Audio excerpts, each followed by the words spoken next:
ओम गुरुवे नमः। सचगरतार जोगी पीर धाम से जय गुरुओं पीरों की, जय जोगी नाथों की। कहते हुए फक्करां दी कुल्ली विच रब वसदा, एवें जग उन्हां नूं है कल्ला दसदा। इसका व्याख्या, इस पर प्रकाश डालेंगे। इसमें क्या ज्ञान, क्या इल्म छुपा है, उसको समझेंगे। क्योंकि जब हम मुर्शद सरकारों को मानते हैं, पीरों फकीरों को मानते हैं, तो हमें ये 786 क्या है, बिस्मिल्लाह क्या है, अल्लाह अकबर क्या है, अल्हम्दुलिल्लाह रब्बिल आलमीन क्या है। जहाँ अब हम ये इस आशिकों की लाइन में आ गए हैं, जब खुसरो जी ने खुसरो दरिया इश्क का, जब अलिफ अल्लाह, ये सारी बातों का डीप ज्ञान हमें होना चाहिए। क्योंकि जब ज्ञान मिलता है तो प्रेम बढ़ जाता है। कि ये अंगूठी मिली रास्ते से, सोचा 200 रुपये की है, और एक जौहरी आया, उसने कहा ये 2 करोड़ की है। अब ज्ञान मिल गया उसका तो प्रेम बढ़ गया। हर लड़की जैसे चाहती है मुझे बेस्ट हस्बैंड मिले, ऐसा भी हो, ऐसा भी हो, ऐसा भी हो। तो ऐसे वो ज्ञान रखती है कि जहाँ मैं जाऊँ हैंडसम भी हो, ये भी हो, वो, तो प्रेम ऑटोमेटिकली कि ये बड़ा फेमस है, एक्टर है, ये वो है, इसकी शादी मुझसे हो जाए। ऐसे ही जब अल्लाह ताला, पैगंबर, रसूल, वली, इनका ज्ञान मिलता है रूह को, तो फिर ज्ञान के साथ प्रेम भी बढ़ता जाता है, उनकी कशिश भी बढ़ती जाती है, उनका खिंचाव भी बढ़ता जाता है, उनकी तरफ ध्यान, उनकी याद, उनका चिंतन। क्योंकि मनुष्य में ज्ञान शक्ति है। जहाँ उसको ज़्यादा फायदा मिलेगा कि इस कंपनी में 8,000 मिल रहा है या 80,000 मिल रहा है, तो वो वहीं जाएगा कि 8 घंटे का 8 क्यों लेना, फिर 80 लो। मेहनत होनी, करना वही है प्यार, तो वही इश्क मजाजी का कर कर के देख लिया, हकीकी का करें। तो ये ज्ञान शक्ति के कारण फिर जहाँ जहाँ हमें ज्ञान मिल जाता है, आत्मा रूह को जितना उतना उतना वहाँ प्रेम फिर बढ़ने लगता है। इसलिए बयान सुनो, बयान मतलब सत्संग प्रवचन, जिक्र करो मतलब सिमरन करो। तो अब फक्करां दी कुल्ली विच रब वसदा। कुल्ली मतलब शरीर, और फक्कर मतलब जो पीरी मुरीदी की राह से निकले हैं, कामिले मुर्शद के। या तो पहले ही कोई वली थे अल्लाह के घर से, या फिर वलियों की मुरीदी लेके वो भी वली हो गए, जिन्होंने इस पीरी मुरीदी की सीढ़ी को पार किया। कामिले मुर्शद, इश्क हकीकी, इबूदियत, उन संपना, फिर जाहिदे नफ्स, फिर हाफिज़े नज़र, हाफिज़े दम, हाफिज़े कलब। ऐसे पौड़ी हैं, मार्फत, हकीकत, इज़्म आज़म, फिर नबी असमानी, फना, बका, लका। इस तरह से पौड़ियाँ हैं, उसमें सीढ़ी हैं सूफियाने में। एक एक सीढ़ी चढ़नी पड़ती है मुर्शद से ज्ञान पाके। फिर मुरीदी, पीरी मुरीदी पूरी होती है, चिल्ले पूरे होते हैं। जो जो चिल्लों में हुक्म लगे मुर्शद की तरीकत के हिसाब से, वैसे वैसे हमें चलना होता है। चाहे वो लखदाता जी थे, पीर गौस पाक जी के पास गए, रुके, फिर शेर खुदा शाह अली वहाँ भी गए, मदीना फिर वापिस आए मुल्तान शरीफ लोगों को तारने के लिए। पहले मुर्शद के पास रह के सारा इल्म प्राप्त किया पीरी मुरीदी का।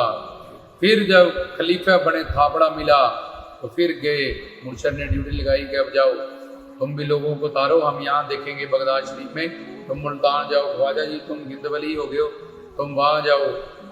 तो इस तरह से पीरी मुरीदी को समझना, उसका इल्म ज्ञान लेना बहुत आवश्यक है।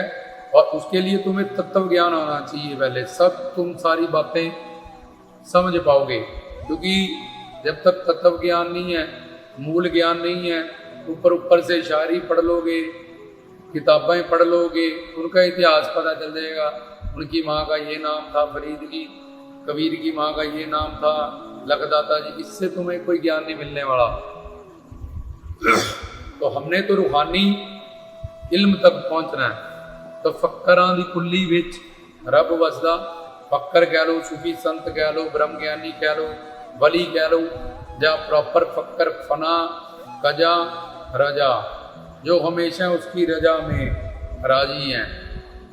फना, ये सृष्टि सारी सब कुछ कुर्बान कर चुके हैं, तन से, मन से, धन से बलिहार हैं, कुर्बान हैं अपने मुर्शद पे, फना हो चुके हैं। और एक संकल्प से, सोच से, तन से, मन से, धन से, प्राण से, आत्मा से, हर जगह कजा, जो उनके शारीरिक धर्म उनको मिला।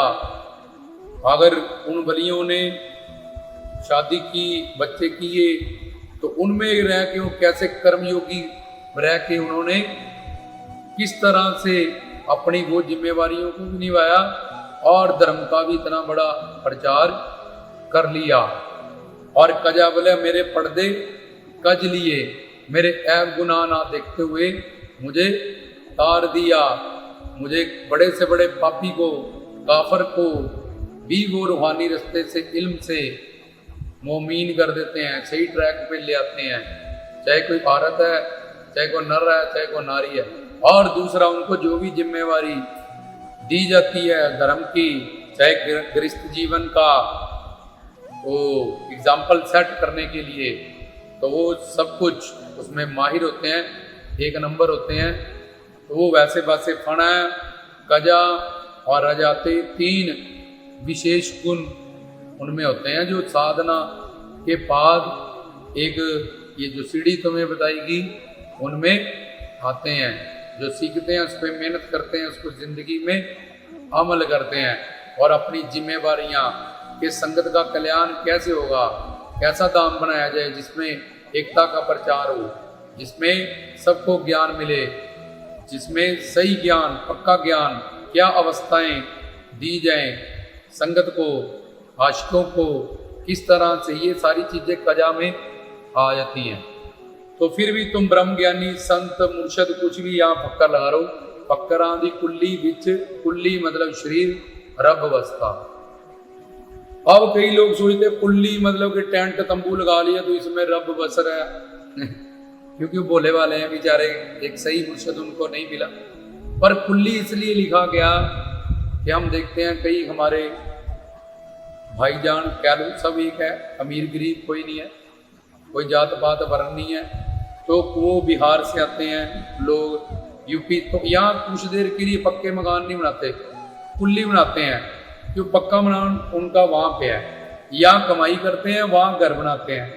ऐसे ही फकीर कहता है ये तेरा कच्चा मकान है, संसार में तो क्या थोड़ी देर 10, 20, 50, 100 सालों के लिए आया और इस शरीर में जो आत्मा के लिए कमाई करेगा, जैसे वो यूपी बिहार में अपनी कोठियाँ बनाते हैं, जमीन लेते हैं, सब कुछ और इधर पाई पाई जोड़ते हैं, कमाते हैं, ऐसे ही ये कुल्ली में ये कोई पक्का घर नहीं है तेरा कुछ सालों के लिए तुझे मिला। तो कुल्ली से वो दर्शाया गया कि ये नश्वर शरीर जो पक्का नहीं है तेरा कि तू अजर अमर विनाशी है, मरेगा, दिन प्रतिदिन मर ही रहा है। तो इस कुल्ली में, कुल्ली शब्द इसीलिए कहा कि ये को मुसाफिर खाना है, चलो चलीगा मेला है, हर कोई अपने अपने नंबर में। इस वक्त भी बहुत सारे चले गए, अगले चुटकी अगले सेकंड में भी मर रहे हैं लोग, उससे अगले भी मर रहे हैं, हमसे बच्चे भी मर रहे हैं, हमारे बराबर के भी मर रहे हैं, बूढ़े भी मर रहे हैं, किसी की कोई गारंटी नहीं है। तो इसलिए इसको कुल्ली कहा गया, फक्करां दी कुल्ली विच रब वसदा। अब एक संसारी और एक फकीर, वो संसारी का शरीर है, उसमें कर्म इंद्रियां, 2 हाथ पैर जबान, ज्ञान इंद्रिय आंख कान वगैरह 5, नासिका जीवा चमड़ी और फिर 5 प्राण। तो ये कर्म इंद्रियां, ज्ञान इंद्रियां, एक मन, एक बुद्धि, इसका नाम शरीर, इतने का। तो ये मानव नर और नारी, लड़का या लड़की ऐसे कह लो, तो उसके पास क्या है, ये ज्ञान इंद्रियां, कर्म इंद्रियां, मन और बुद्धि। इसके बाद आत्मा, उसको वो जानते ही। ना समझता है, ना देखता है, ना समझ सकता है, ना जान सकता है, ना छू सकता है। उसके बाद माया और उसके बाद परमात्मा। ये माया के कारण वो खुद को शरीर जानता है और शरीर के लिए ही सारा जिंदगी लगा रहता है और एंड 84 लाख में वो घूमता है, चक्कर लगाता है। कुरान शरीफ पुनर्जन्म को नहीं मानता, क़यामत के दिन को मानता है। ये अलग लेक्चर बन जाएगा, हम समझाएंगे कि उसमें किस तरह से कि क़यामत का दिन होगा तो परले हो जाएगा, कुछ नहीं रहेगा। जो अच्छी रूहें अच्छी कर्म वाली हैं, मौत का फरिश्ता इजरील जहाँ जो अल्लाह ताला की राह, पैगंबर रसूल अली की राह पे चले हैं, उनको जन्नत में डाल दिया जाएगा, उनको और बाकियों को जहन्नम नरक में डाल दिया जाएगा। लेकिन वो पुनर्जन्म को नहीं जानता, क्योंकि कोई ईश्वरवादी ग्रंथ है। अब तुम्हें अगर सब ग्रंथों का ज्ञान ही नहीं तो तुम फंस जाओगे यहाँ पे। फिर कुछ ग्रंथ हैं वो ईश्वरवादी हैं, वो ब्रह्मा विष्णु शंकर को मानते हैं, फरिश्तों को, देवी देवताओं को। और कुछ अनीश्वरवादी हैं, इनको नहीं मानते, डायरेक्ट अल्लाह को मानते हैं, खुदा को मानते हैं।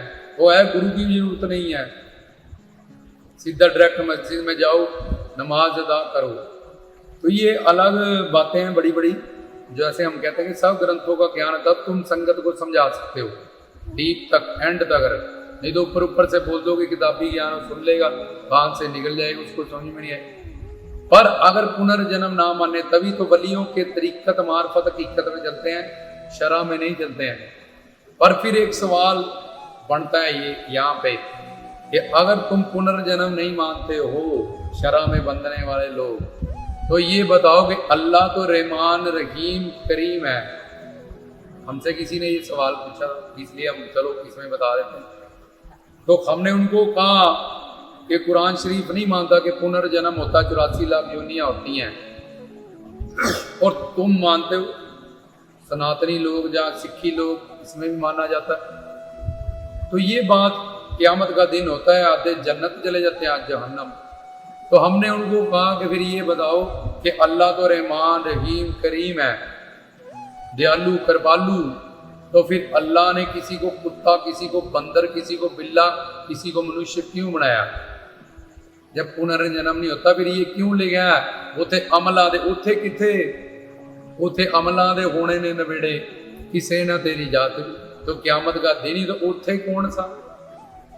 तो इसलिए फिर इस बात का कोई जवाब नहीं है। तो जब तुम्हें सबका ज्ञान होगा धर्मों का और तुम्हें तत्व ज्ञान होगा, तब तुम समझोगे सुफियाना क्या है, तब तुम समझोगे ग्रंथ में क्या लिखा है, तब समझोगे गीता में क्या लिखा है, तब तुम समझे। तो तुम इतिहास और मिथ्यास, ये दो चीजें ही अपने प्रवचनों में किताबी ज्ञान पढ़ पढ़ के उसका प्रचार करोगे। भोले वाले लोग हैं, उनको कुछ पता तो है नहीं, वो समझेंगे कि वाह बड़ा अच्छा ज्ञान मिल रहा है, इससे कुछ नहीं मिलने वाला। सहज सियाणपा लख होवे एक न जल्ले नाल, करोड़ों अनंत जन्म भी अगर तुम किताबी ज्ञान रखो और रूहानी ज्ञान तक ना पहुंचो तो फिर उसका कोई फायदा नहीं होगा तुम्हें। तो हमारा ये जो मिशन है वो यही है कि आत्मा को रूहानी ज्ञान मिले, डीप ज्ञान मिले, आध्यात्मिक ज्ञान मिले, जो गुरुओं पीरों वलियों ने दिया। तो फक्करां दी कुल्ली विच रब वसता, इसलिए तरीकत मार्फत हकीकत पुनर्जन्म होता है, 84 लाख में डाला जाता है। आत्मा की गति होती है, दुगति होती है, सुगति होती है, ये अलग बातें हैं। तो अब ये संसारी के पास इंद्रियां, मन, बुद्धि, माया और परमात्मा। अब महापुरुष सूफी संत या वली, इसके पास अल्लाह ने कहा मैं ही वली में बैठा हूं आप, तो अल्लाह ताला खुद परमात्मा ही उनमें महात्मा बन के बैठा है। पैगंबर के रूप, वली के रूप कह लो, अली के रूप कह लो, अल्लाह के सोन अल्लाह, अल अली, अल वली, अल कयूम, अल हादी, अल नूरी, अल रहमान, अल रहीम, अल करीम, ये बड़े बड़े नाम अल्लाह के गुणों से 100 कुरान शरीफ में तस्बीह में 100 मनकों की होती है। ये अलग अलग नाम है, अब सारे नहीं हम बोलेंगे, हमने जो बोलना है उसकी तरफ ही रहेंगे। फक्करां दी कुल्ली विच रब वसदा, तो ये कुल्ली मतलब शरीर, क्योंकि उसका जो शरीर है जहाँ तो वो अपने खाने काबा जन्नत में ही रहेगा, मुक्त आत्मा सिद्ध, या फिर वो हमारा कल्याण करने के लिए वलियों के रूप में धरती पे आएगा। तो वो परमात्मा अल्लाह की उसमें बैठा है और उसके बाद माया उसके अधीन है, उसमें माया नहीं, क्योंकि उसको तो सुप्रीम पावर है, माया उसकी दासरी नौकरानी है, उसके अंडर है, उस पर काल माया शैतान हावी नहीं हो सकता। जब अल्लाह के शैतान के नाम पे कुर्बानी करो तो ला युकिल फिल्लाहु नफ्सन इलाह, इस मन की बुद्धि की, ये मैं, मेरी कोठी, मेरा कार, मेरा घर करता है। ईद मतलब खुशी, ईद उल फतर मतलब खुशी बांटना। सूरत बकर मतलब ला युकिल फिल्लाहु नफ्सन इलाह लहु मकसबत लेहा मकसबत रब्बना वाला तू इन नसीना, कि इस मन की बुद्धि की कामिल मुर्शद अल्लाह नाम पे इसको कुर्बान किया जाए।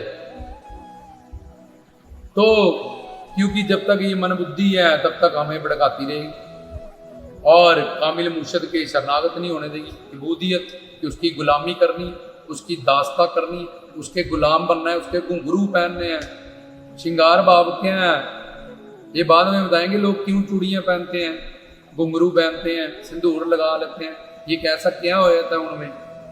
ये रूह में होता है, शरीर में नहीं होता, अंदर मन में होता है। तो ये अलग बात है। अभी हम ये समझेंगे कि वो महात्मा में उसका मन बुद्धि नहीं है, वो तो परमात्मा अल्लाह ताला ही बैठा है। मन तो शैतान है, काल, वो तो अल्लाह है, मन बुद्धि इंद्रियों से परे है। उसके पास कृपा रहमान रहीम बिस्मिल्लाह, ये अल्लाह रहमान है, करीम है, रहीम है, मेहरबान है। तो ये रहमान रहीम करीम मतलब कृपा करुणा दया, उसके पास मन नहीं है, इसके कारण वो धरती पे आया है खुद अपनी मर्जी से। तो फक्करां दी कुल्ली विच रब वसदा, उनका शरीर है लेकिन अंदर सारा काम करने वाला अल्लाह खुद है। उनकी आंखों में देखने वाला, जबान से बोलने वाला, उनमें माया नहीं, उनमें मन बुद्धि नहीं, और उनका जो शरीर धारण किया वो भी उन्होंने अपनी मर्जी से दुनिया को तारने के लिए किया है। इसलिए कहते हैं फक्करां दी कुल्ली विच रब वसदा, आप अल्लाह ताला वलियों में बैठा है। जब ब्रह्म ज्ञानी आपो नरनकार, जब बताया जो करे सो मेरा राम करे, होवे कबीर कबीर, लिखा गया सारे ग्रंथों में अलग अलग। तो ये था फक्करां की कुल्ली। जब ये सुनो समझो तो इसका मतलब तुम्हें पता होना चाहिए। एवें जग उन्होंने है कल्ला दसदा, वो कल्ले नहीं है, वो तो अल्लाह का रूप है और अल्लाह के साथ सारी सृष्टि जुड़ी हुई है। हर चीज वो सत्य संकल्प है, ब्रह्म ज्ञानी है, सर्वज्ञ सर्वंतरयामी है, सर्वेश्वर है, रहमान है, रहीम है, करीम है, कय्यूम है, अलनूरी है, ये बड़े बड़े उसके नाम है। तो इसलिए वो कल्ला का है तो पूरी कायनात सात आकाश पताल पे कुर्सी उसकी हुकूमत है, आयतल कुर्सी, ला युकल फिल्लाहु नफ्सन इलाह लहु मकसद। तो ये बड़ी बड़ी कलामों में क्या कह रहा परमात्मा, सात आकाश पताल पे अपनी हुकूमत बना के रखता है और उसको हुकूमत संभालते हुए ना कभी नींद आती है, ना ही अपनी हुकूमत को संभालते हुए कभी थकता है। ये आयतल कुर्सी में लिखा है, ला इलाहा इल्लल्लाह। अब हम कलाम नहीं बोलेंगे, हम तुम्हें समझा रहे हैं कि कुर्सी मतलब उसकी हुकूमत, अपनी सत्ता की रक्षा करना, जिसको कहते हैं ब्रह्म। और फिर अलग अलग धर्मों का ज्ञान होना चाहिए। तो हमने कुरान शरीफ के हिसाब से, आयतल कुर्सी के हिसाब से, कि वो कल्ला क्या है, वो तो अल्लाह है और अल्लाह ने तो सारी सृष्टि बनाई है। कल्ला तो होता है मैं बोर हो गया, टीवी लगा लूँ, ये कर लूँ, वो कर लूँ, वो तो पूरी कायनात का मालिक है। ये नूर, ये आत्मा, उसकी अंश शक्ति हजारों करोड़ों अनंत असंख्य आत्माएं, जैसे सूरज से रोशनी होती है किरण से, तो वो उससे ये नूर, अल्लाह के नूर से ये शरीर जिंदा है उस हजूर के कारण। तो वो कल्ला कहें, वो तो अल्लाह है। तो इसलिए कहा गया ऐ जग कोना नू है कल्ला दसदा। फरीद के पास जाते थे लोग, बाबा फरीद के, कि हम इसलिए आ गए, आप कल्ले। बोला अब मैं कल्ला हो जाऊंगा, तुम मुझसे संसारी बातें करोगे, अब मैं कल्ला हो जाऊंगा, जाओ अपने घर, मैं कल्ला नहीं हूँ, मैं तो मौज में हूँ। इसलिए फक्करां दी कुल्ली विच रब वसदा, ऐ में जग ओना नू कल्ला दसदा। रामदास की तरफ से गुरु प्यारी साध संगत को